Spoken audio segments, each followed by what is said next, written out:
Ginpakigbahin ni DJ Yang 22 anyos, isa ka multi-talented nga local artist gikan sa Banwas sang Banate. Kag temporaryo nga nagapuyo sa Bulilaw, Mandurriao ang iya inspirasyon sa pagmix ang music, compose ng kanta kag produce ang mga original nga komposisyon.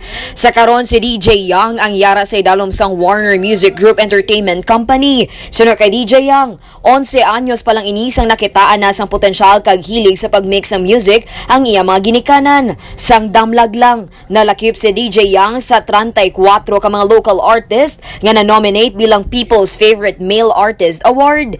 Ipakita ang imo suporta pinaagi sa pag-vote kay DJ Yang. I-text lang ang keyword nga KG7 kag isend sa numero nga 8933. Bukas ang voting lines tubtob sa Nobyembre 11 alas 12 sang udto. Gani mga kabandera, vote na! Balita nagikan sa Iloilo. Ini si kabanderang Dane Raffles, nagabandera sang matutud nga serbisyo publiko kag kalingawan sa Iloilo. Radyo Bandera. Ang ining balita ang ginadulong sa inyo sang D3 Bio, ang ginaendorso sa mga eksperto nga kampyon nga suplemento.